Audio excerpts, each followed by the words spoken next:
Good evening, I'm Lynette Clementson, Director of the Wallace House Center for Journalists. And I'm Kate Cagney, Director of the Institute for Social Research and Professor of Sociology at the University of Michigan. And I just want to take a brief moment to tell you a little bit about ISR. ISR is the world's largest academic social science survey and research organization. With a commitment to advancing our understanding of human behavior, ISR conducts rigorous, objective research that draws on the expertise of over 300 scientists and 1,200 staff members across a range of disciplines. Our work explores complex dynamics that influence society, some of which we'll discuss tonight, but that includes the behaviors and attitudes of the American voting public. So we're here together tonight as co-sponsors of this event because our work is dedicated to encouraging research and fact-based dialogue. We'd like to thank our other co-sponsors, the Ford School of Public Policy, the Year of Democracy, Civic Empowerment, and Global Engagement, and Detroit PBS, who will be broadcasting this event next week. So the Institute for Social Research houses the American National Election Studies, which for 75 years has been surveying the beliefs and behaviors of American voters. One data point that if you read the webpage for this event, we called out, is that there's a question asked consistently about trust in government. It's important to note that in 1950, 80% of respondents to that question said that they had trust in government. Do you know what the figure is today? 20%. Yet in the midst of that decline in trust, some young voters are becoming more engaged. 78% of University of Michigan students on the Ann Arbor campus voted in the 2020 election, up from 60% in the 2016 election. And in the 2022 midterms, our University of Michigan Flint campus was recognized for having the highest voting rate at any public four-year institution in the country, with a 50 to 59% student voting rate and impressive turnout for midterm elections. Woo, you and Flint. Yeah, I know, you and Flint. So as you entered today, you passed, and I hope that you stood and talked with the students from an organization called Turn Up, Turn Out, which focuses on nonpartisan civic engagement, voter registration, education, and turnout. We want to thank our students who are here tonight for their incredible work to get students and members of our community out to vote.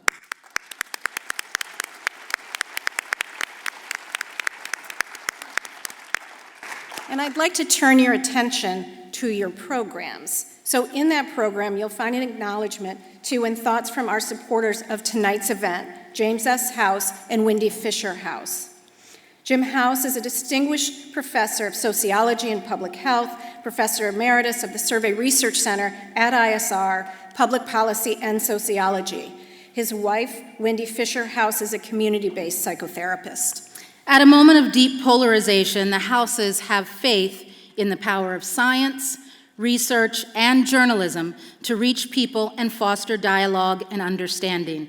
Jim and Wendy, we're thankful for your support. Thank you.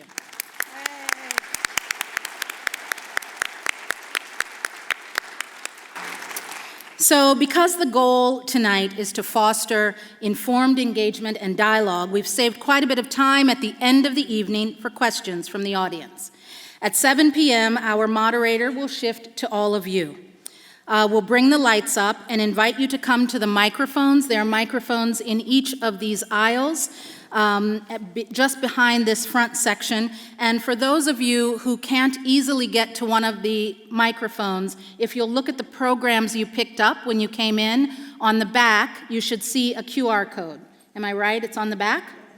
You can submit your questions using that QR code. We have two Knight Wallace Fellows, Sarah Rahal and Laura Santanum, who are sitting here waving their hands in the fourth or fifth row there.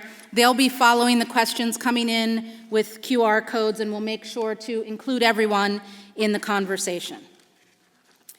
And I'll just add that the Q&A section is meant to focus on the Q part, right? So for questions, so we're asking that you keep your questions focused to allow time for others to engage in the conversation and to have more back and forth.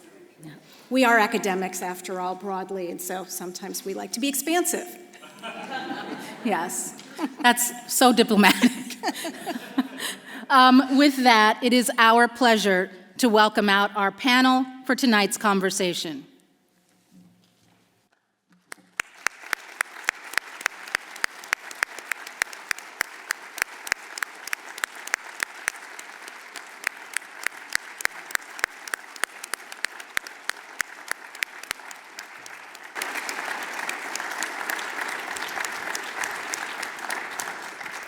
So it's my great pleasure to welcome our panel for tonight, Bret Stephens and Lydia Polgreen of the New York Times, María Elena Salinas, former anchor, longtime anchor for Univision and currently of ABC, Vince Hutchings, political scientist here at the university, and our moderator for the evening is a voice and a face that's probably familiar to many of you. Stephen Henderson, first and foremost, is a University of Michigan graduate. He's a Pulitzer Prize-winning columnist, host of the daily program Created Equal on Detroit Public Radio, and longtime host of American Black Journal on Detroit PBS, which, as I mentioned before, will be airing this conversation next week. For people who couldn't make it out tonight, we hope you'll encourage them to watch next week. So with that, Stephen, we'll turn the evening over to you. Thank you.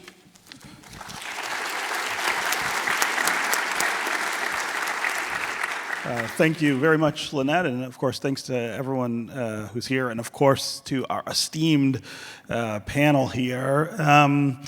I promise that this will not be a discussion about the horse race aspect of this. I think we're all getting enough of that every day, whether you're looking at Twitter or Instagram or the 24-hour news channels. But I do want to start with our panelists talking about the state of the race as they see it right now. We are 13 days from Election Day.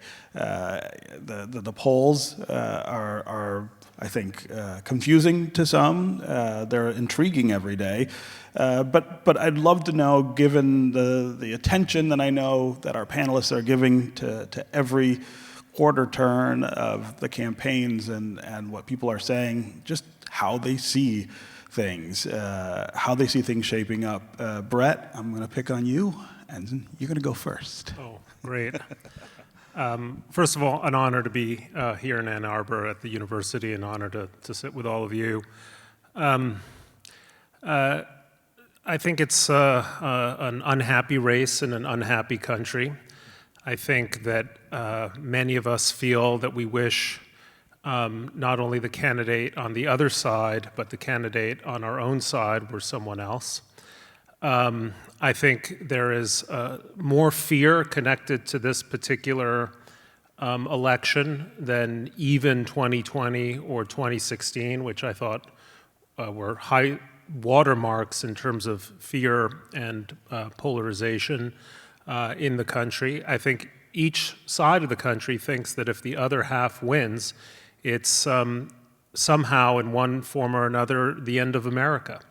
I happen not to think that, but this is typical. If you look back at historical analogies, this is, I'd say, typical of eras that precede major political, social unrest. Not just the 1960s, but go back to the 1850s, when people have fundamentally different conceptions of what America ought to be about and who gets to govern it. Go ahead, Lydia. Thank you. It's great to be here. Thanks for having us. So I spent most of my career as a foreign correspondent, living abroad, and I have the very common experience of being overseas. I also spent much of my childhood living abroad, of being overseas when an American presidential election is happening. And so if you'll forgive me, I'm going to talk about this a little bit from that perspective and hope that it'll bring some illumination to what's happening in this country. So I've had this range of experience experiences. Like, I remember during the 2012 race, I was in Zimbabwe. And forgive the cliche, but I was talking to the taxi driver who I'd hired to take me around. And I was absolutely floored by the comprehensiveness of his knowledge of the Republican field, because there was the primary had still not been settled. And he said, well, you know, what do you think about Rick Santorum's policy about this? Or, I'm curious. He just had this incredibly detailed knowledge of what was happening in the U.S. election. And I'd had a lot of experiences like that, and when you're a New York Times correspondent in another country, everybody wants to know what's going on in America. And you sort of feel silly saying, I live here, I don't know. But you're sort of seen as an emissary, as someone who can maybe explain it. But always there was the presence of this curiosity. So I was just recently on a reporting trip in Dubai, of all places, and at a certain point, and this was just a few weeks ago, a certain point it occurred to me that literally not one person had asked me about the U.S. presidential election. I asked a few people about it. Were they thinking about it? Did they, and literally they'd be like, oh yeah, that seems like a real mess. Good luck, So, and then on my last night in Dubai, I was at a dinner party, and there were a bunch of different kinds of people there, and it was a little bit of a sing for your supper kind of situation. I sort of thought, okay, finally it's going to happen. They're going to ask me to pontificate about the U.S. election, and they did. And then, I talked for a couple of minutes, and then we just moved on to another topic. So why am I telling you this? I guess I think that what it looks like to me and what it feels like to me is that we are in this really intense, inward, backward-looking moment as a country, and the rest of the world knows it. They see it, they sense it, right? And that feels very sad. It feels potentially quite dangerous for us, but also for the rest of the world. And so that's what's been on my mind as I think about this contest. We have two presidential candidates who have very, very different visions of what this country should be. And that's quite scary. But I don't know, I feel that the rest of the world not caring about this election tells me something powerful too. So I'll leave it there, but yeah. I wish some of our citizens would be as informed and as interested in the positions of the candidates as your taxi driver in Zimbabwe, because it seems like not too many people are informed, and I think that's one of the most important things when you're going to a voting booth is to be an informed and educated voter. So if you ask how I see the status of the race right now, in one word, tense, and scary also. So I have been here for many years covering elections. I've covered 10 presidential elections in the US, some in Latin America too, but here in the US, this will be my 11th. And I focus usually on the Latino vote because I worked for decades in Spanish language media. And our interest was always just to get people to go out and vote and be interested in voting. And in every election, just like Bret said, sometimes your team wins, sometimes it doesn't, right? It's just like a game. And then the next day you're disappointed if your team didn't win, but you go on. I think since 2016, I saw for the first time the fear that you were talking about, especially among the Latino electorate. And I think that has only gotten worse with time. But a lot of things have changed, and it makes me very uncomfortable and very worried to see the deep divisions that we have in our country, how there are families that are divided, there are friends that don't talk to each other. I mean, throughout the years, I don't know about any of you, but sometimes your group of friends ends up being the parents of your kids' friends. So I have this group of friends in which I'm the only journalist. And every time there's a big news story or election time comes around, they always come and ask me, so what do you think, what do you think, what do you think? But this year, no one has asked me anything because and I live in Miami, by the way, So no one wants to talk politics because there's just these very deep divisions, and it really does concern me, because we don't see the divisions only in Congress among our politicians and the parties, and Congress not being able to agree or pass any legislation. We see it among the electorate. We see it among people. And I think that's a very dangerous thing, because I think you mentioned this, that the day after the election, no one's going to be happy, or half of the country is going to be happy, but it's going to be very tense. I think no one right now would dare to predict who is going to win, because the race is so tight. I don't know what to believe anymore in the polls, because we have seen polls work and some polls get it all wrong. But the truth is that the day after the election, there's going to be people that are going to be not only disappointed like they were in the past elections, like my team lost, they're going to be angry, they're going to be scared. And I don't think that's healthy for any of us. Vince, of course, your work is, as an academic and researcher, kind of studying how the electorate presents itself before and after elections through polls and other measures. Give us a sense of what you make of what we're seeing right now, 13 days out. The polls are close. There are people who say, you can't believe what some of the polls say. There are people who say, well, the polls are probably going to be pretty close. Give us a sense of how much faith we should be putting in what we see about what people are predicted to do on November 5th, and why that's so. Well, absolutely. I'm happy to be here on this panel, first of all, with this distinguished group. In answer to the question, I mean, it's obviously, well, maybe not obviously, but just by way of my own kind of academic training, I'm a survey researcher by training. So I very much believe in public opinion polls. I believe in the science behind public opinion polls, and my whole career is based on the utilization of that science. But I also recognize the limitations of survey research and public opinion polls. And by that I mean that there is a imprecision associated with the process. It's not an exact science, as it were. And in a country so evenly divided, there's only so much that the polls can tell us. In a way, we're asking pre-election polls to tell us two things: how various parts of the country express their preferences for president, but also their propensity to turn out. And so the pollsters have to forecast on both of those dimensions.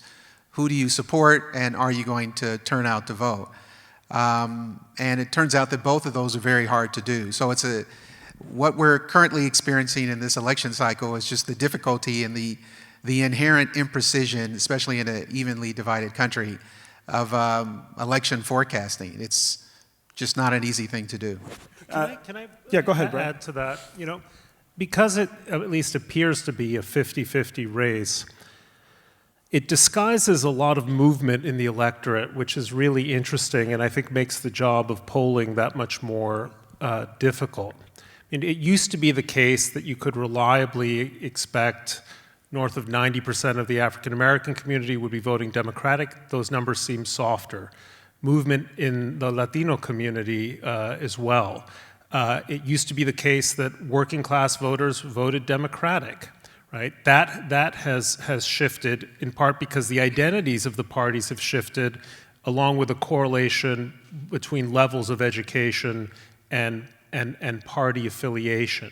So what appears to be this kind of 50-50 country actually masks, I think, a lot of movement that's very difficult to predict. Polling doesn't just rely on phoning people up and saying who you're going to vote for, because you know that pollsters can't get to representative samples. So there's some modeling in terms of, well, what do you expect the turnout to be in this community or that? But that now is really difficult to do. So I think the polls could be accurate, they could be spectacularly wrong.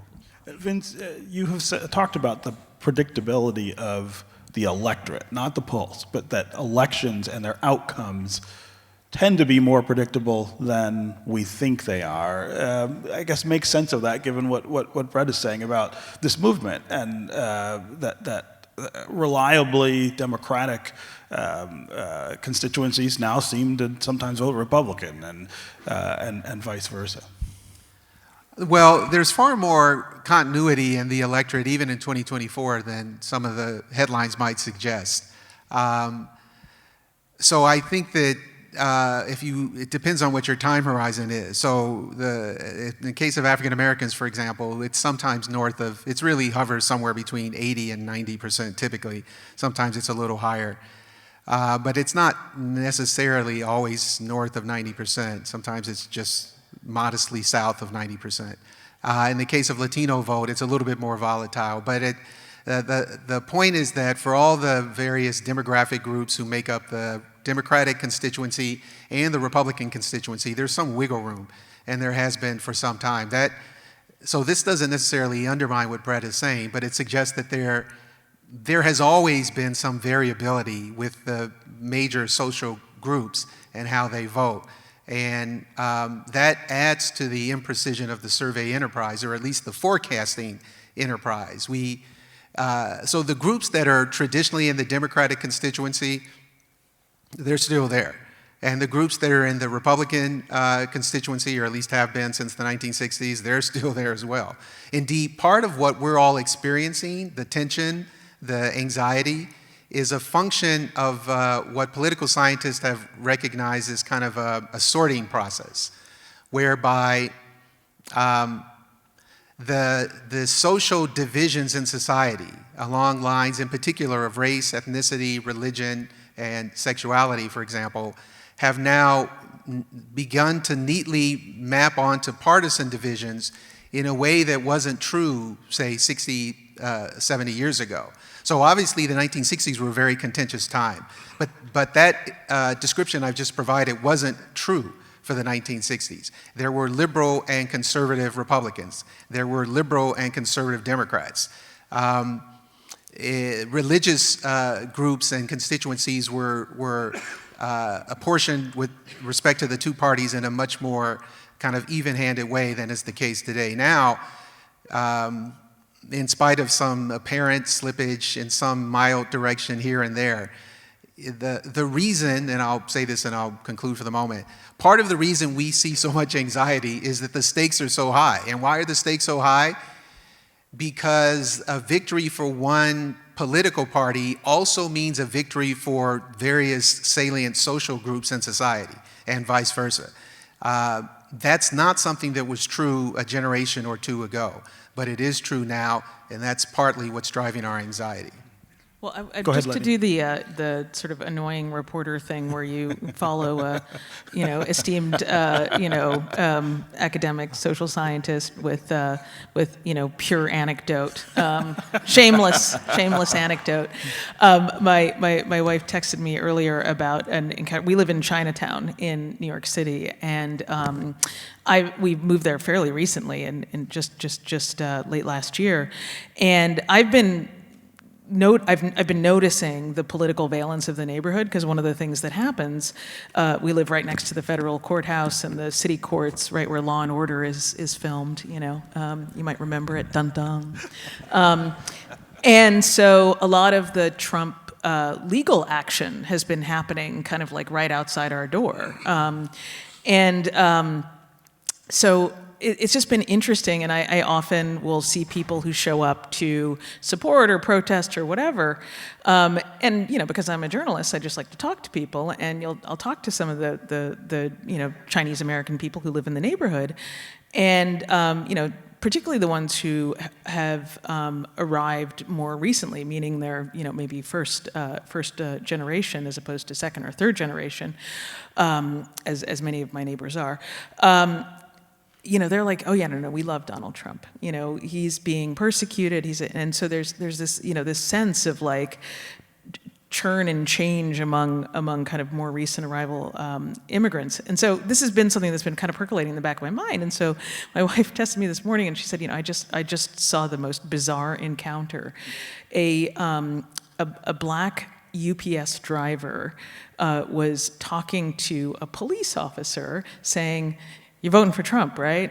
And the cop's like, "You know it." And then, I mean, this sounds like something that would just be made up, but she's just not the kind of person who makes things up. And she was like, "Yeah." And then this, you know, like Chinese American guy was like, "Yeah, Trump, you know, like 2024, let's go." And I was just like, first of all, they're all men, right? This is in New York, too, right? But like this is in Lower Manhattan, like literally in Lower Manhattan. And I think that there is this interesting polarization that's happening, because like, what do these three people have in common? I don't know anything about the demographics of the Chinese American man, but I know that the UPS driver is you know, blue collar worker, police officer. They're both men. These are demographics that seem to be trending towards Donald Trump. More recent immigrants, you know, seem to be trending towards Donald Trump in greater numbers than they have in the past. So, you know, I think the lines that we're seeing the polarization happening on gender, you know, age seems to be one of them. And education, you know, blue collar versus white collar. They seem like they're breaking apart in really interesting ways. And I think that some of the strange possibilities that throws up is that even in a deep, deep blue state like New York, you could actually see Donald Trump getting he's not going to win New York, but getting a bigger percentage of the popular vote as a result of, you know, being quite successful with that kind of voter in New York or California or elsewhere. So, I mean, the question is like, why? Why is that happening?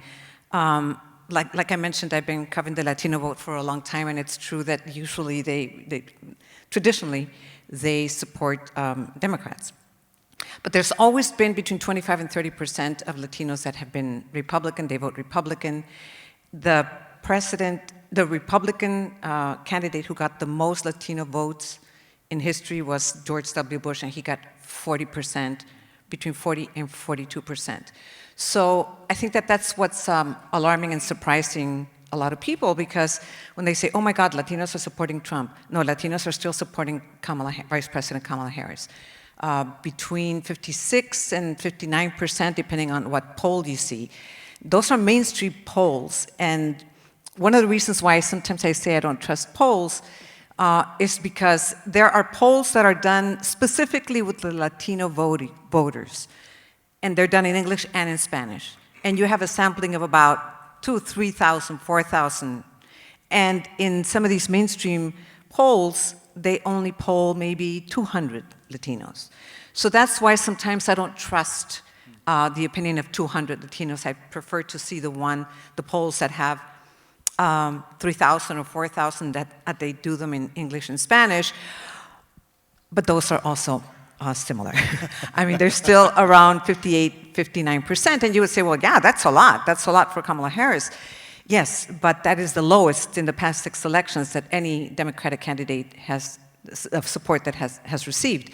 And most Latino women are supporting Kamala Harris, but it's Latino men, particularly young Latino men, that, like in other groups, like in African American groups, and like with non-college educated men, they are going towards Trump. And then you try to figure, okay, so why is it? And most people ask me, why is it that Trump's rhetoric, demonizing, insulting immigrants, saying that they are poisoning the blood of this country, saying that they are criminals, that they are rapists, that that's a way of dehumanizing them. Why? How is it possible that Latinos that are either immigrants or their families are immigrants, or their parents are immigrants, or grandparents are immigrants, that they would support that kind of rhetoric? And I think that survey in the New York Times last week or 2 weeks ago is probably, the best answer. There were 2/3 of Latinos that were in that poll that said that when they hear these types of insults towards immigrants, they don't think it's directed at them. It's the other immigrants. And to me, that's surprising, because there's at least, 22 million people in this country that live in a mixed status household. That means that at least one person in the household is undocumented. So mass deportations would mean the separation of families. I can maybe understand how there are more Latinos now supporting a hard line at the border because they don't want to be associated with the chaos at the border. And they're more concerned about an immigration reform that would open the door to the legalization of those who have been here, who have roots, who have children that are US born, that have started businesses. But no, there's more and more Latinos, not the majority, but just in larger amounts, that are supporting both things. Hardline at the border and mass deportation of all immigrants. And this is a shock to me, someone who has covered the immigration issue for so long, because before that was precisely the issue that, or one of the issues that really kept Latinos in the Democratic side, because of that promise of an immigration reform. Since 1986, there has not been an immigration reform, but that promise never materialized. And they don't blame Republicans for sabotaging immigration reform bill every time it goes into Congress, which is what has happened. They blame the person who promised that there would be an immigration reform. And then couldn't deliver. And they can't deliver. And that's what happens a lot of times. People don't understand that presidential candidates promise and promise and promise things that are not in their hands to solve, that it takes Congress to be able to authorize many of those things, including tax cuts. Right. So I think it's, a lot of this has to do with just uninformed voters who don't know really how the government works, who don't do their research, who go for personalities. At the end of the day, it ends up being a beauty contest, in a popularity contest. And people forget the substance of the positions of each one. Yeah, Vince, I want to let you jump in there, but I want to inject a small data point that I came across earlier today.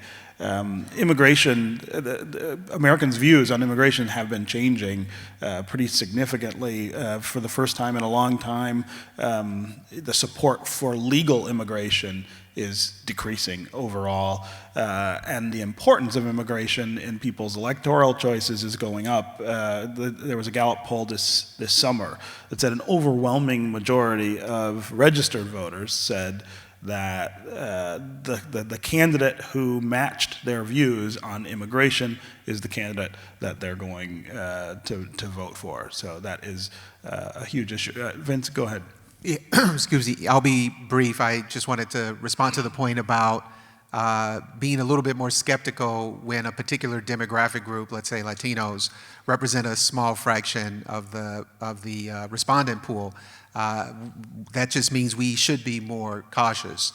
It doesn't mean that we don't trust the polls. It just means that we recognize some of the limitations when Latinos, who make up roughly 20% of the national population, are only going to be roughly 20% of a nationally representative survey. But that's going to be a relatively small number. So I'm agreeing with you is what I'm essentially saying, that when it's all else equal, when it's a larger survey, assuming it's a good survey, then we can be more confident in the forecasts that are derived from that survey. I want to stay on immigration for a bit and get Lydia and Bret to weigh in on it. As Maria points out, we are seeing a candidate for president say things that echo horrible ideas about immigrants that we might associate with horrible dictatorial regimes of the past in other countries. And yet, as she points out, there are lots of immigrants who are prepared to vote for that person for president. I'd love to hear what both of you make of the immigration issue and kind of where it's moving the electorate right now.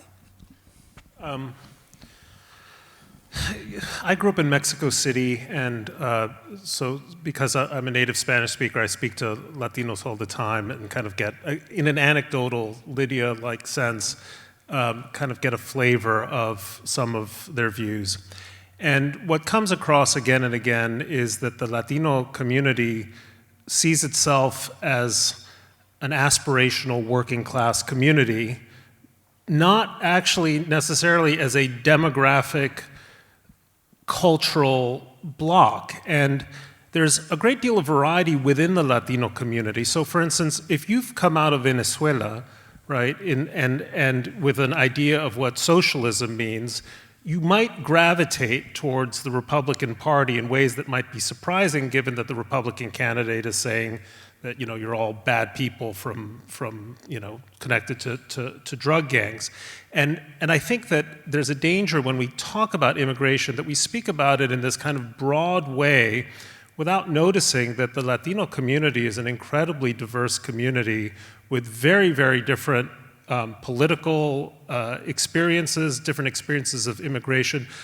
Established Latino communities in South Texas, for instance, chat with them, and they're some of the most hard line when it comes to the subject of border control, because their lived experience, to use that term, is of a mass migration issue which brings genuine social problems, stresses on public schools and communities. So there's a kind of a 30,000-foot view that I think some of us in the media are we're in danger of seeing issues that way. It really helps journalistically just to talk to people and get a sense of, well, what is it that they're thinking? What is it they want from America? Why do they find themselves responding to Donald Trump's appeal? You know, and you hear things, it's machismo, it's the feeling that he's an American who made it, whatever, a whole variety of reasons. But we just have to think about this in a much more nuanced way. Just one small additional point. I think, and I can't believe I'm saying this given my politics, but like we have kind of forsaken a good old-fashioned Marxist analysis of the election, which is that class matters a lot more than other markers of identity, or may matter a lot more than other markers of identity. And it's something we should be kind of thinking about in terms of not just the election, but the general way in which politics plays out in America. Say just a little more about that before we move on. What do you mean by that? I think that, I mean, look, class has always played a hugely important role in politics, but, and again, this is an overgeneralization. I would say the last 20 years especially, in discourse like at the New York Times, we've been paying much more attention to other markers of identity. Race. Race, gender, ethnicity, sexual orientation, whatever, right? And I don't want to say any of those are unimportant, gender, of course, being another big one. But class really, really matters. And one of the things Trump said in 2016, which deserved more attention than he got, is he said, remember, it's the Republican Party, not the Conservative Party. So the Republican Party's identity, he went on to say, could shift, and he was asked, this was by our colleague David Sanger, well, how would it shift? He said, I see the Republican Party in a few years' time being a working man's party. And that's kind of exactly what he's done, at least in terms of the coalition that he has assembled. You might say the policies don't benefit the working class, but that's increasingly the source of his appeal. One tiny additional point. This is, again, a gross generalization, but why not? Grosser the better. Yeah. Not a vulgar generalization, just a gross one. In a crude sense, you can divide this country into a part of the country that operates in the economy of words and another part that operates in the economy of stuff, right? We're all in the words business. Our job is to deliberate over commas or produce papers. Lawyers, academics, journalists, a whole universe of people who are in the words business. And then there's a stuff economy, moving, UPS guys, people moving stuff from here to A to B, or real estate, whatever it is, construction. And Trump has captured the stuff economy. And those of us in the words economy need to know more about daily life in the stuff economy. Yeah. That reminds me of the outcome in 2016 here in Michigan, which of course was a surprise. Everyone believed that Hillary Clinton would win Michigan and thus win the presidency. She didn't, and one of the reasons she didn't was a county called Macomb County, which is just to the northeast of Detroit, a very blue-collar part of the state that has been largely Democratic for a long time. It first went for Republican presidential candidate in the 1980s. That's where the term Reagan Democrats came from, was Macomb County. That happened again in 2016, and it was a very similar dynamic that drove them there, and it was about that working class element of their lives. And I remember lots of people calling me from other places after that, asking, well, what happened in Michigan? How did this happen? And I said, I think a lot, Macomb County had a lot to do with it. And I had to admit that as a Detroiter, as somebody who lives in this word economy, as you point out, I just didn't know enough about the people there. I hadn't spent enough time with people in Macomb County to be able to explain to outsiders what was on their minds. What are they thinking about? What are they fearful about? What are they hopeful about? And I've tried in the last 8 years to spend more time with them and in their communities, trying to learn more about it. And it is, you're absolutely right. There is a fundamental shift kind of happening there, and it involves not just class, but also race and immigration and all kinds of other things that are going on in the county. Lydia. Yeah. Let's go to Sorry, Lydia go and then Vince. I was just gonna, yeah. I mean, I think when I think about what is immigration, right? What is migration? I really think of it, and I mean, my mother is from Ethiopia. She ended up coming to the United States via marrying my dad, who's American. He was an exchange student, and she wasn't someone who had aspired to come to the United States necessarily. So her story is maybe a little bit atypical, but I think, immigration is almost always a story about the future, right? About seeking something and coming from a place where you, maybe you're forced to leave that place. Maybe that place doesn't offer the things that you think you need in order to thrive as a human being, to have the kind of future that you want. But it's ultimately it's a future-oriented act, and it's been really fascinating to see. The rise of Donald Trump and a story about America that is just so past-oriented. Make America great again. It was great before, and now we're going to bring it back. And it's that whole blue-collar job, very male, very stuff-oriented. And I think all of that is completely understandable, right? Because I think what's missing in the United States is some vision of what the future that people might participate in, a future of growth and dynamism and what that might look like, that will bring along everyone, right? Rather than being some sort of zero-sum competition. I think people who migrate to this country see that possibility and want to be a part of it. I think that there are lots of people who are in this country who look at those people and say, okay, that person's coming to take away the thing that that should be mine, or that in some chain reaction way, they're going to diminish the size of the pie, that we're all going to have to share amongst ourselves. And these ideas of like my youth of, interdependence, of, dynamism and growth, and, you start to, and as a person who's broadly on the left, these are discredited kind of capitalist ideas that I shouldn't be talking about any more than Bret should be talking about Marxist ideas. But I do think that this orientation to the past and it's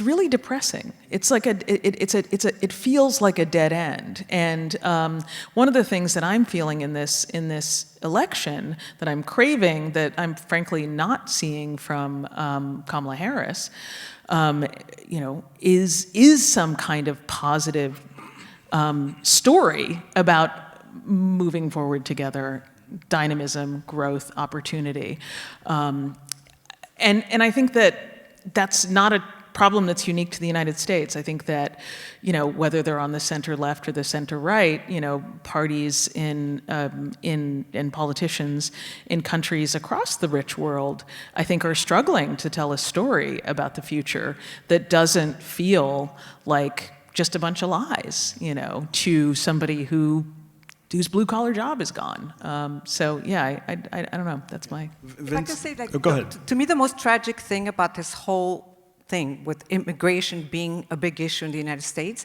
is that it's based on lies, on misinformation and disinformation, and there's so much of it. Beginning with, we have an open border policy. There is no open border policy. There has never been an open border policy. That there are millions of undocumented immigrants that have come in here. I don't use the word illegal because no human being is illegal. So that are all these millions of undocumented immigrants that have come into the country. No, they are asylum seekers, and it is legal to request asylum. Are there more coming in now than before? Yes. Why? Were they less then? Yeah, we were in a pandemic, and they had Title 42, which would not allow anyone to cross the border because we were in the middle of a health crisis. When that health crisis ended and Title 42 was lifted, the border remained closed, but eventually they had to not close it completely and begin to allow asylum seekers to request asylum because they're legally allowed to. Not just that, but there were hundreds and not thousands of people at the border waiting for 1 year, 2 years, 3 years, and the rest of the world was in upheaval. So of course more people are going to try to come into the US. Whenever you have a rich country next to a poor country, people are going, no matter where it is, whether it's in Europe or in any continent, that's what's going to happen.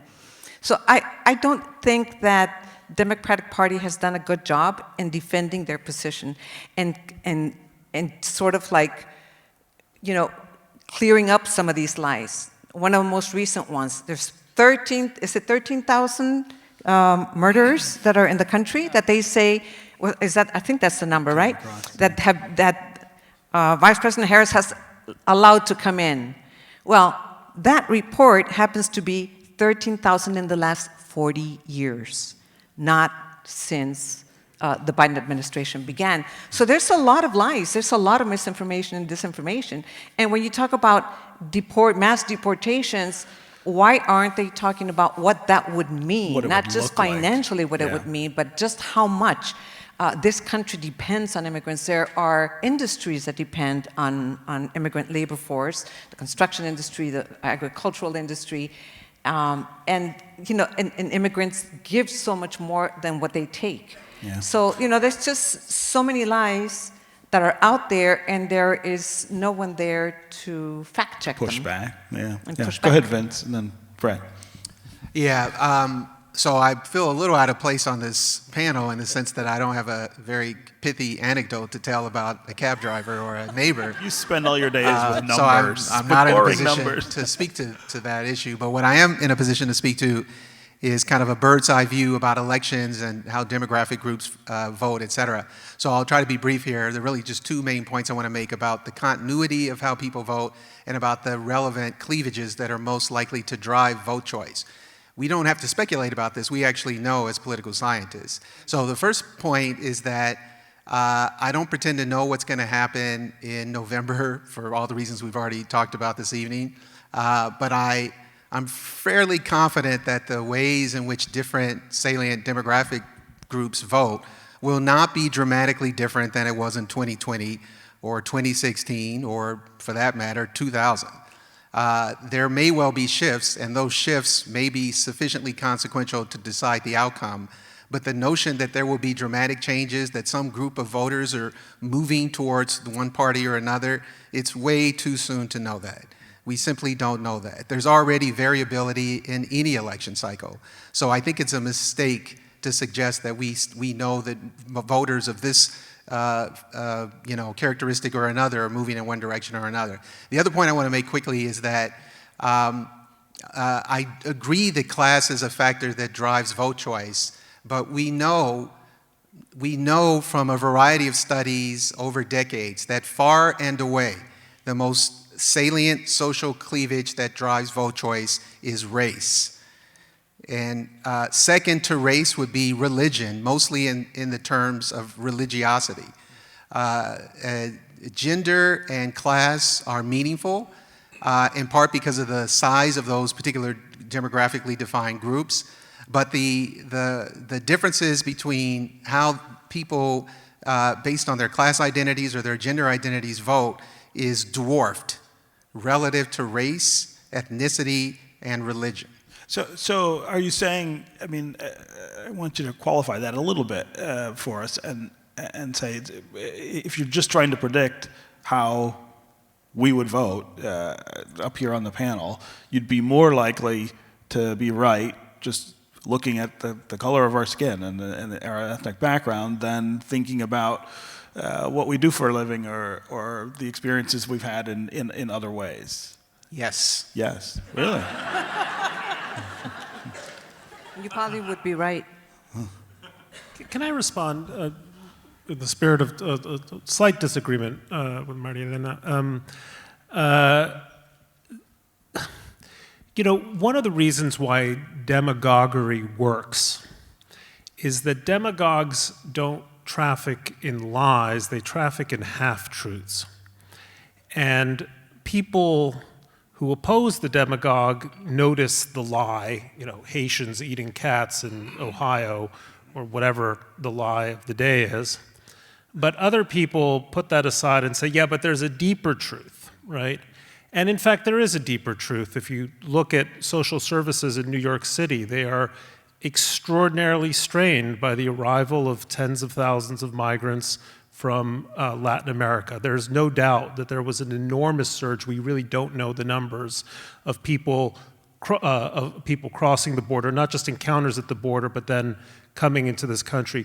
Public schools, you hear it in Chicago, you hear it in metropolitan areas, you hear it in rural areas in Maine, are being strained by the arrival of new people. And what bothers people about this isn't necessarily the question of, well, are these immigrants going to work out, because we know many of them do work out and are incredible contributors to society. The issue is control. I would say that if there's a single decisive issue, and again, I'd be delighted to be proved wrong on this, this election is going to go Republican at the presidential level because Trump, whatever his other sub-messages, promises to be the agent of control. I think today people feel that there's something slightly out of control. We don't know how many migrants are crossing. We don't know where the world is going. Ukraine, Gaza, China, all of it feels like there is a control aspect that's missing. And I think that's what a lot of voters are responding to in this election cycle. We might look back at it and say that that was in fact the issue. Hopefully not, but that's another story. In control, like Fidel Castro was in control, like Hugo Chavez was in control, like Maduro. No, I'm not talking about that.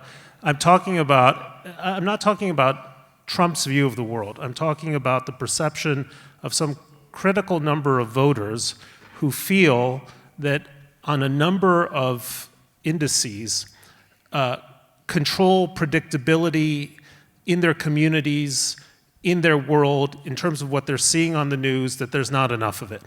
And in cases like that, the instinct, and again, I'm speaking in gross generalizations, but the instinct is to go to the candidate who seems to be, although I see him as a chaos agent, seems to be the agent of, I'm going to be the mano fuerte, the heavy-handed guy who gets things in order.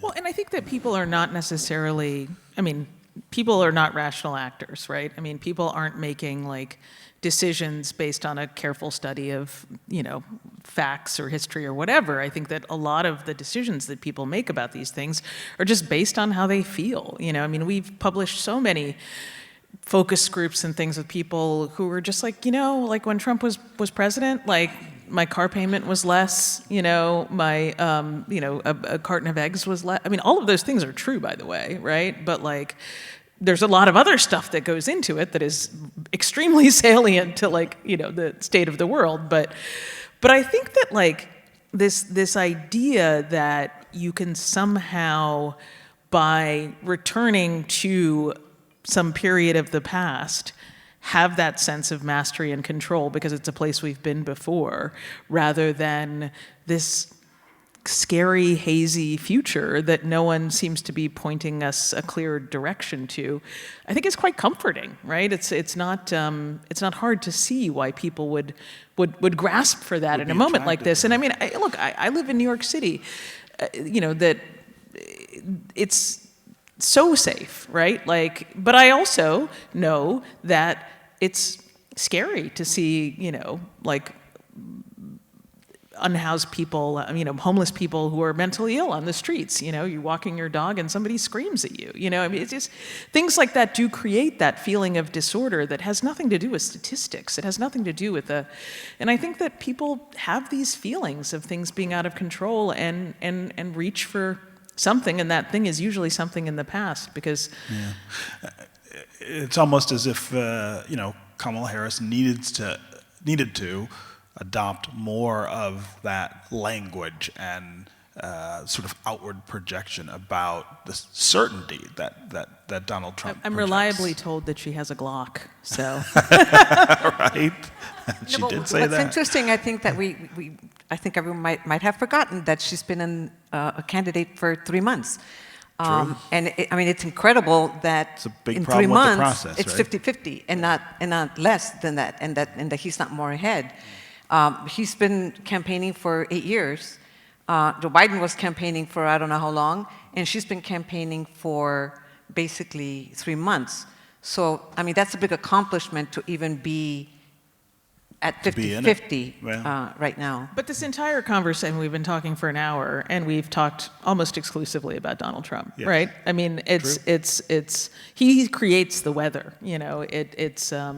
that is the context in which, forgive me, in which we exist, and hopefully someday won't, but yeah. All right, so it was my job to structure and wrangle this conversation, and I think I'd give myself a gentleman's C. But that's higher than most of the grades I got when I was an undergrad here. But we're supposed to move now to questions. I am hoping that some of the questions from the audience will fill in some of the blanks where we just didn't get to things, including the economy, which I think I'm hopeful someone will ask about that. But our first question is actually coming from a student here at the university, María Courtois. She is right here in the audience.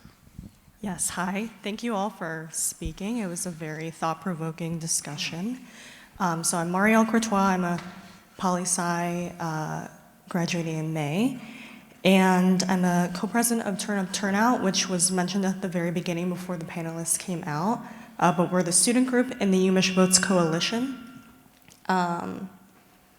And so my question, obviously I'm a student, so I interact with students all the time, whether it's through voter registration or our Dinners for Democracy, which kind of get at what you guys were doing today, but with free food, or just in my classes. And so my question is, how do you encourage students to participate in democracy, seeing as a lot of them are disillusioned just with the electoral process in general, but also seeing as for many students, it's their first time voting in a presidential election? Great question.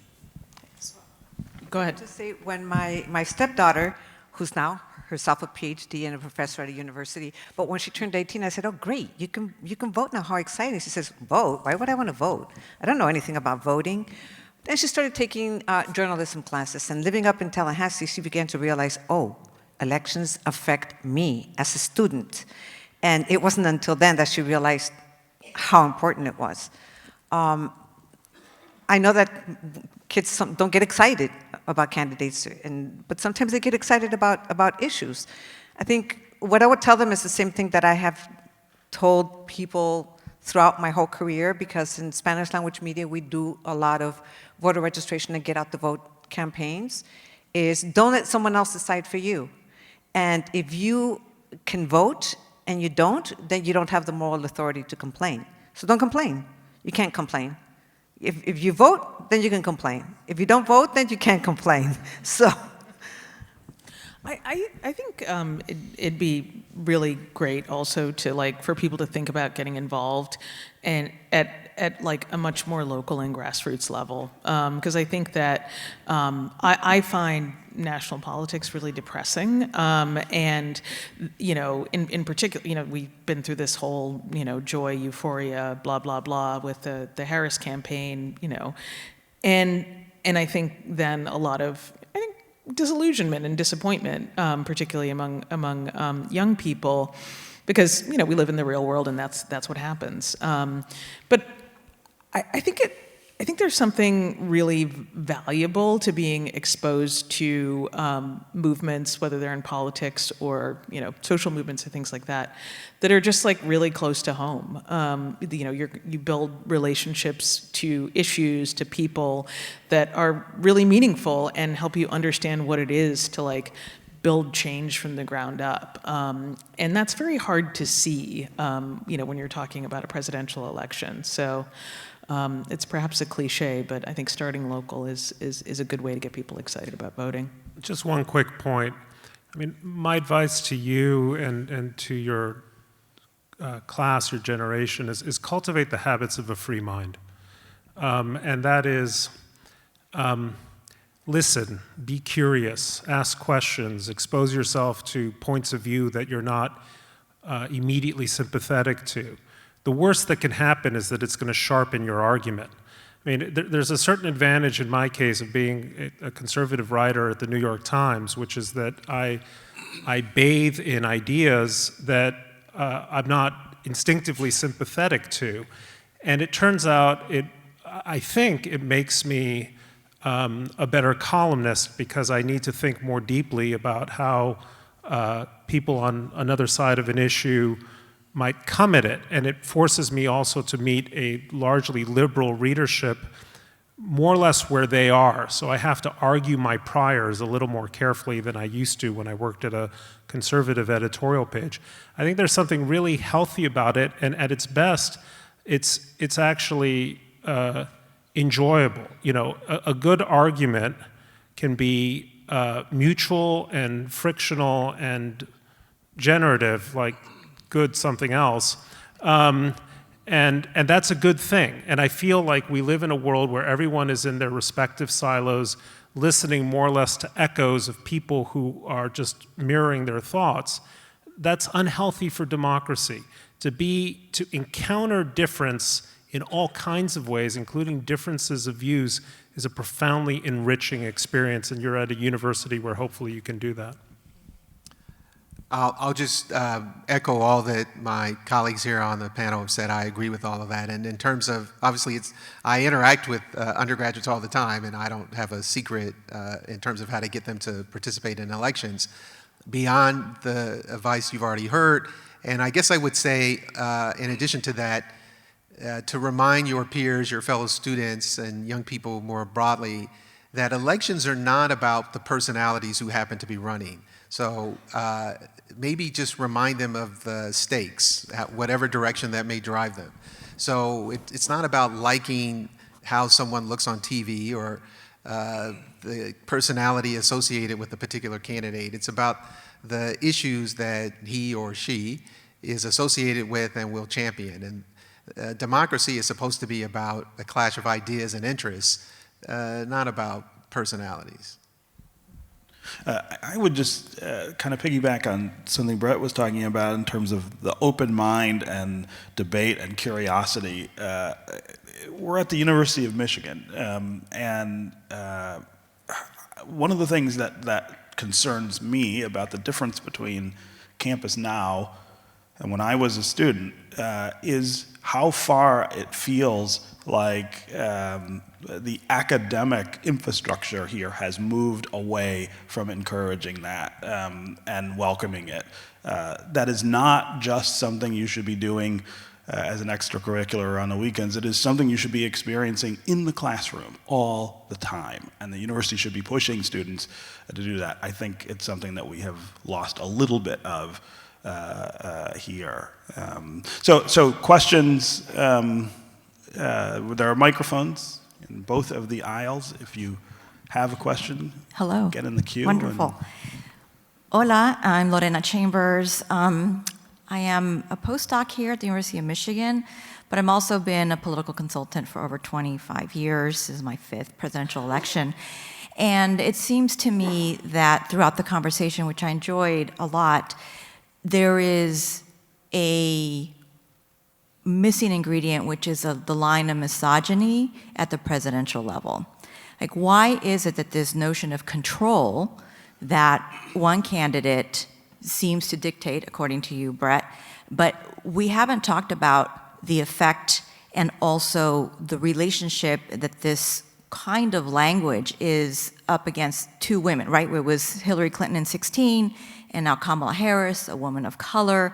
And so what is it that is missing in this conversation, right? This line of misogyny. I know because this is my 12th cycle in Nevada, and I've helped elect 2 senators, one Latina, and now Jackie Rosen, hopefully.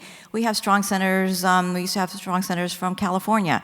So that level of the US Senate is not so much shaped because it's also individually done by a state. But when you average this out nationally, then because of the Electoral College, that's where we have these few and very minimal numbers that are tipping the Electoral College according to each state. Anyway, so I'd love to hear your conversation and thoughts about this line of misogyny and anti-woman sentiment for our presidential candidates that happen to be women. How much of the election do you feel is about gender? The fact that Kamala Harris would be the first woman and first African-American woman and Indian woman elected to the presidency. But it does seem, I remember in 2016 with Hillary Clinton, I did hear a lot of people talk about, no, I don't want to vote for her, she's a woman, she's weak. I haven't heard that much this time. I think the support from women toward Kamala Harris comes from her positions, reproductive rights and other issues that women are supporting, and that's why they're leaning toward her. It's interesting how she hasn't brought up her gender or her race in this campaign. She doesn't talk about that at all. So I don't know what you think, but I don't know that plays such a big role in this election as some of the other things that we have mentioned. You know, it's interesting, because as you were talking, I think that, we can't deny the fact that the United States has never had a female president. Like, that's just a fact, right? And, like the year of the woman in the Senate was, 1992, which was, like my junior year of high school. So not that long ago. I'm not that old. So, clearly there's something there. One of the things that's, I think, really kind of extraordinary, though, about Trump is, like, his ability to kind of, like, position people as weak, but, in some ways, like, tell this sort of half-truth that Bret was talking about. I actually think that one of the reasons that really the main reason that Joe Biden had to leave the race was because he was weak, right? He was old. He couldn't stand up for himself, for his administration on the debate stage. And there is perhaps a kind of gendered aspect to that, but I think that there was this sense that, like, this is an administration of, like, weakness rather than strength, that maybe it was a way of kind of gendering Joe Biden, I don't know, or, like, making him effeminate in some way. But I think that in this particular race, it's also been interesting the way that Kamala Harris, as a black woman, and black women's femininity is read very differently than white women's femininity is, and the expectation that one has of it. So I think it's a very complex stew that's very hard to parse in this particular race. And I hope that Kamala Harris wins. But if she doesn't, I don't know that we'll necessarily look back and say that her gender was a decisive factor in it. Maybe we will. I don't know, but I think that it's part of a much bigger kind of stew of psychological stuff. This side, yeah. Great. First, I want to say thank you so much for this beautifully informative dialogue that you've had for us today. My name is Valeria Morales. I'm an undergrad student pursuing political science and communications with an intent to go into news journalism, broadcast journalism. So my question is primarily for María Elena Salinas, because you are a broadcast journalist, and this is kind of more towards you, but also to the other journalists that are on the panel.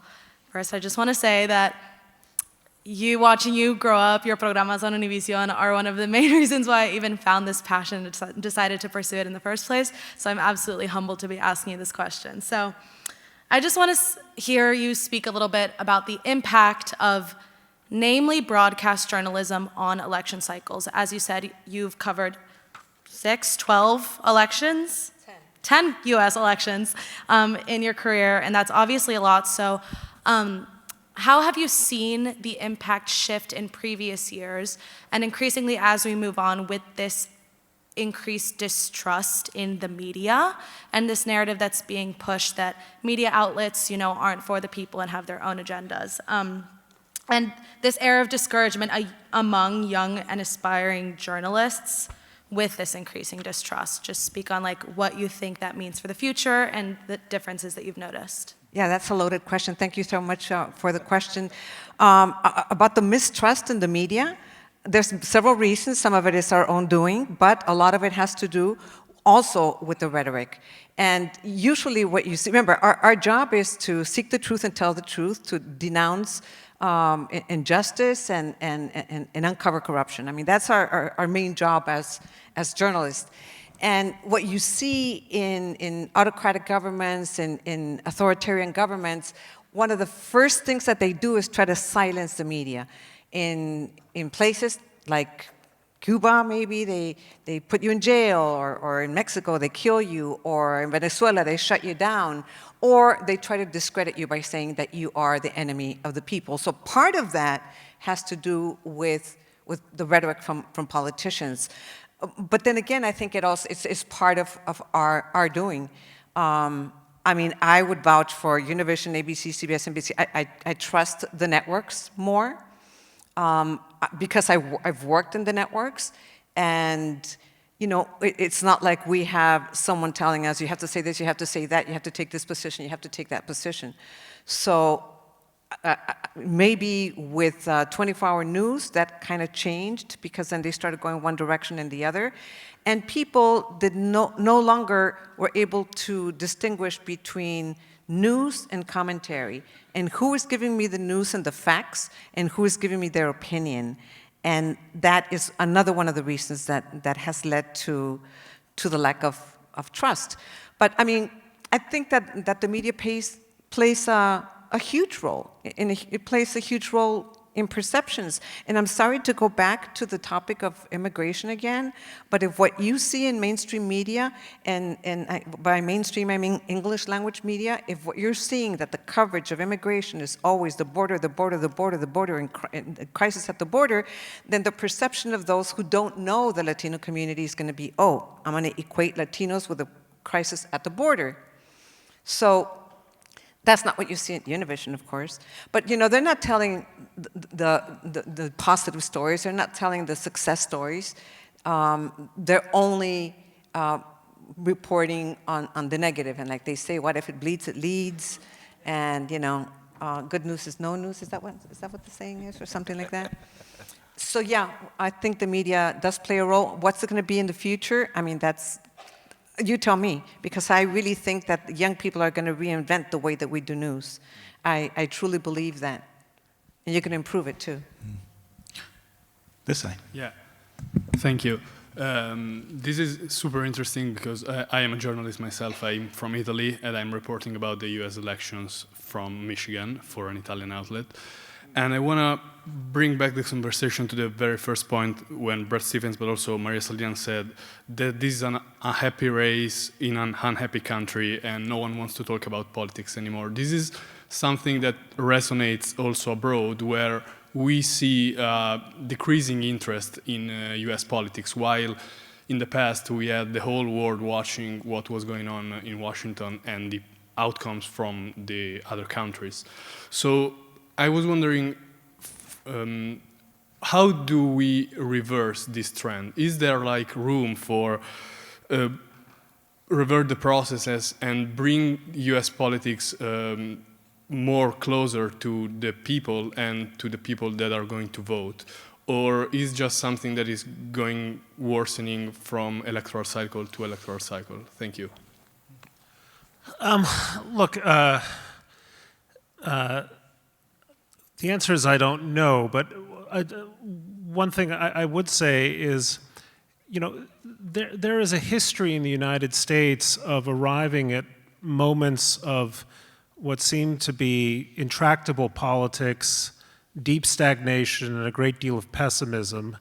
And eventually some kind of sunshine breaks through, in part because this country has, I think, reserves of innovation, including political innovation, dynamism, that again and again surprise people.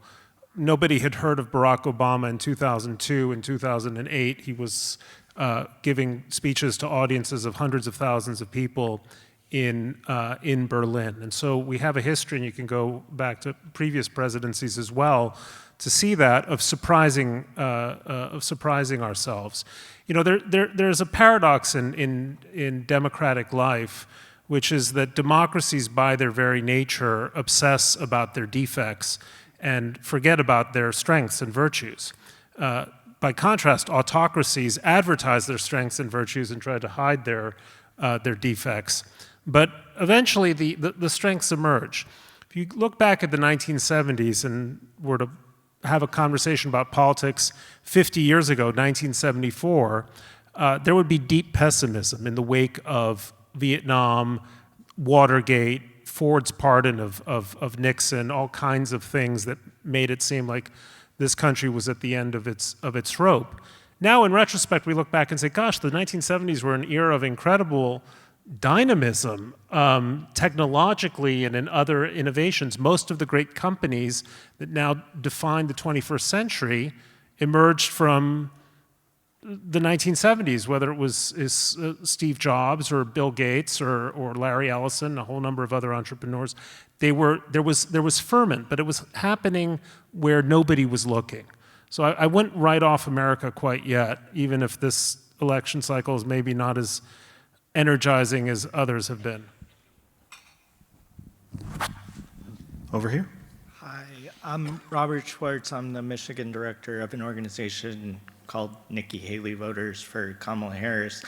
And I was actually very interested in this comment of like shifting demographics, particularly in Michigan, because we see you know, what you talked about in Macomb County with more working class, in particular white working class, moving to the Republican candidate. And then in Wayne County this particular year, you know, with Gaza and the uncommitted movement, you have a movement also away from the Democrat.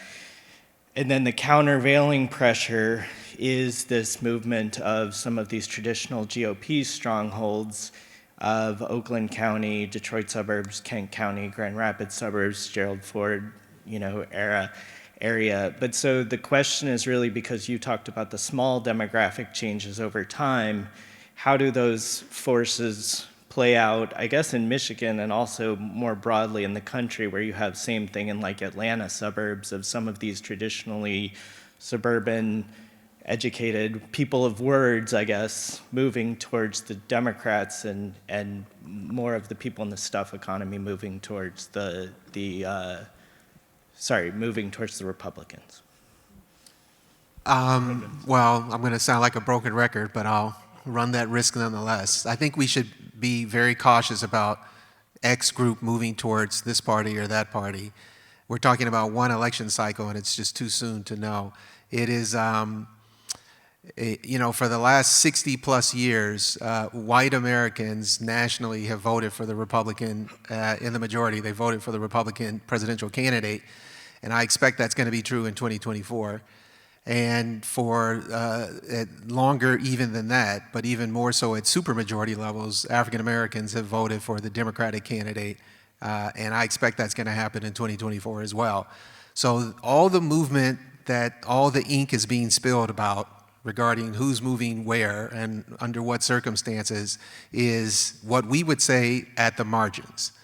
There is no dramatic movement of social groups that we can discern at this stage.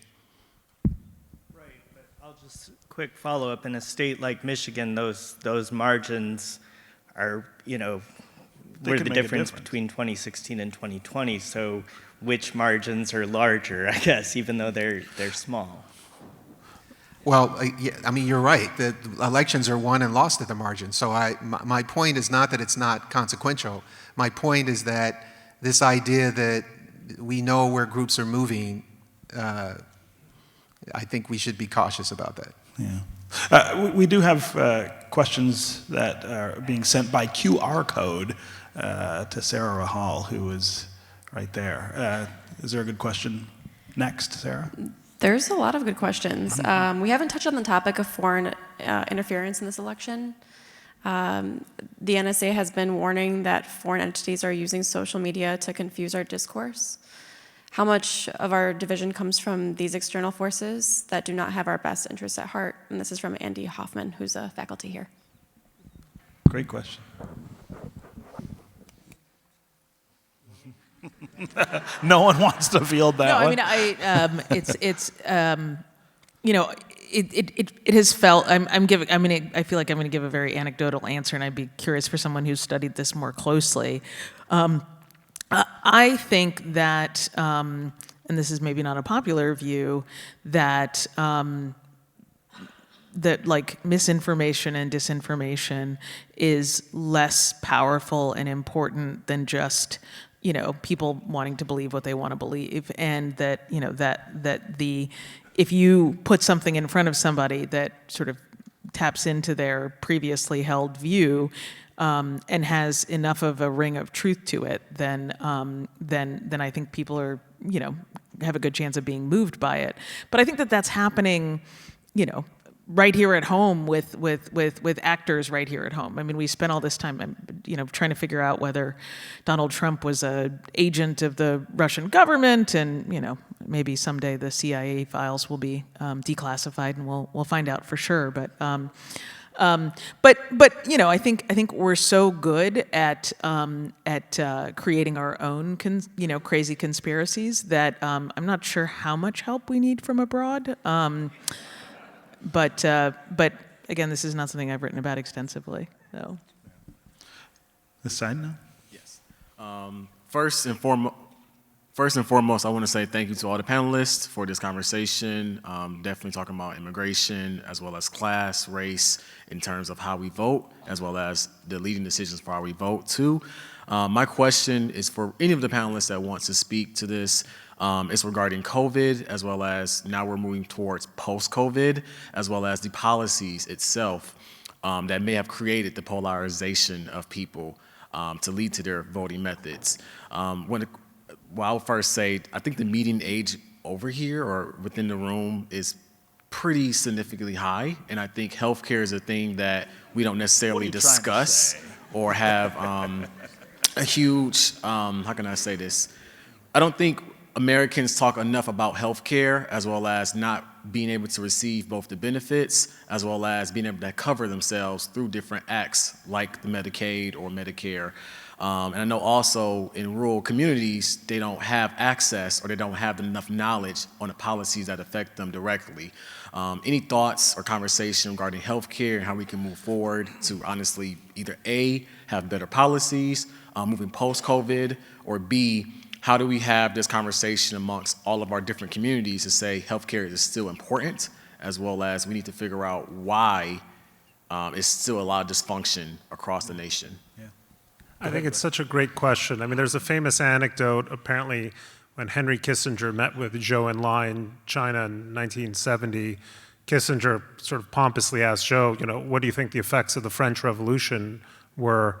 And Zhou said, well, it's too soon to tell. This was now 180 years after the fact. And I feel, to some extent, it's way too soon to tell exactly how those 3 years of COVID will affect the country. But my sense is it was much more profound than many of us who sort of said, okay, well, we're just going to stay at home and put a mask on when we go to the supermarket and work remotely.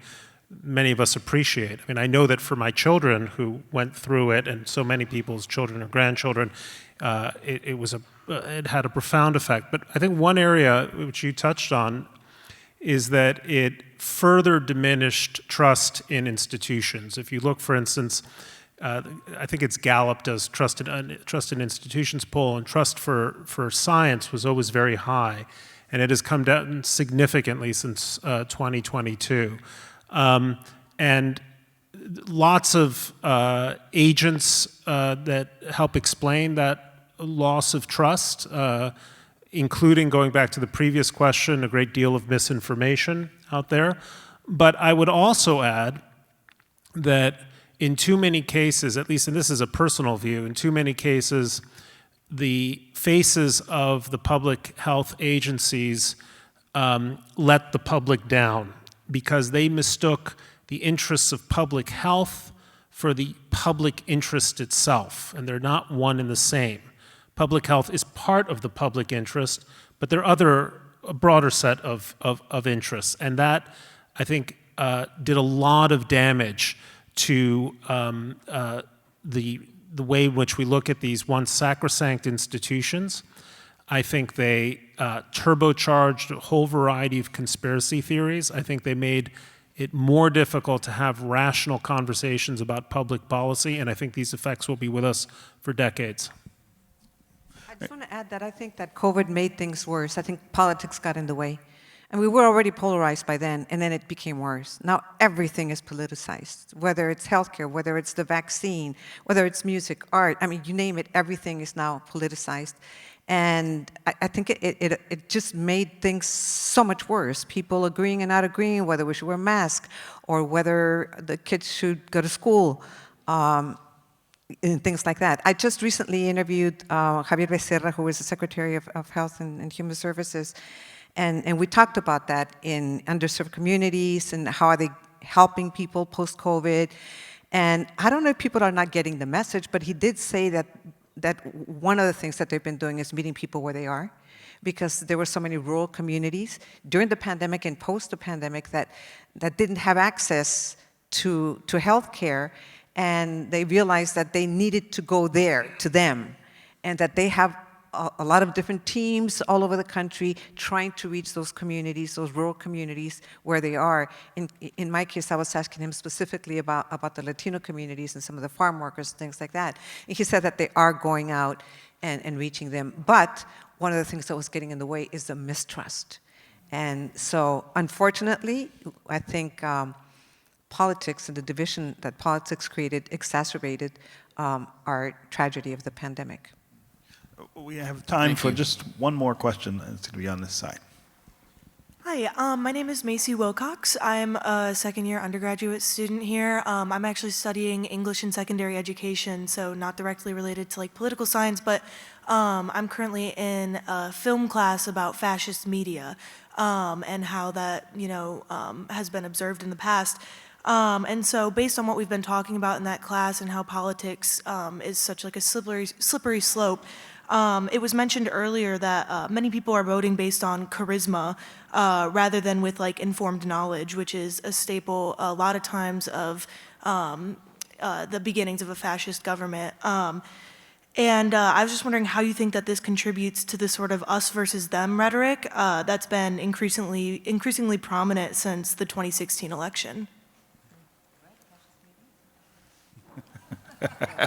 Where Bret used to work. According to some people, I am the fascist media. I don't know, Lydia, do you have thoughts on this?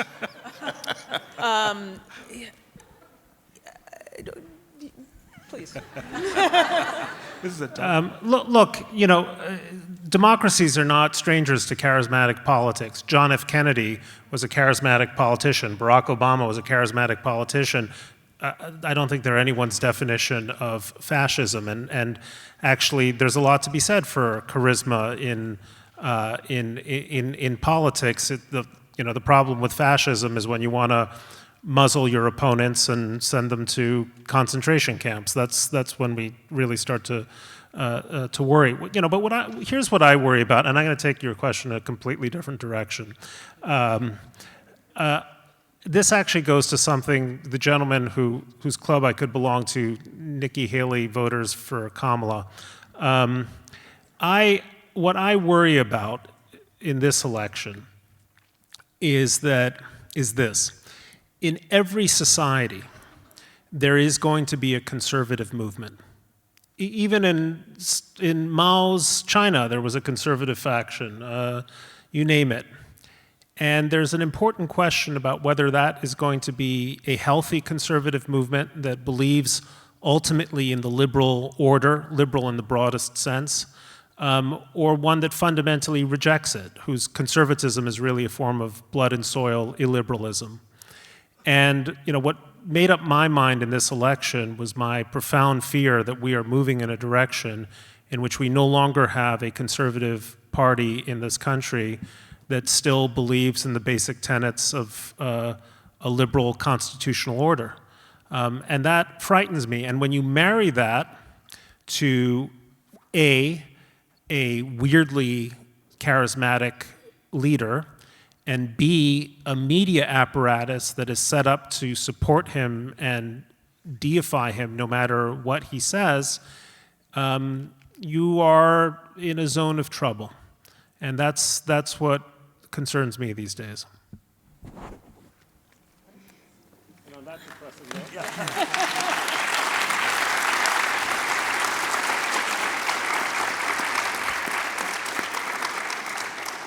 Bret, you always bring the sunshine. Thank you. Yeah. So thank you all so much. I just want to close us out by saying to all of you, thank you for coming.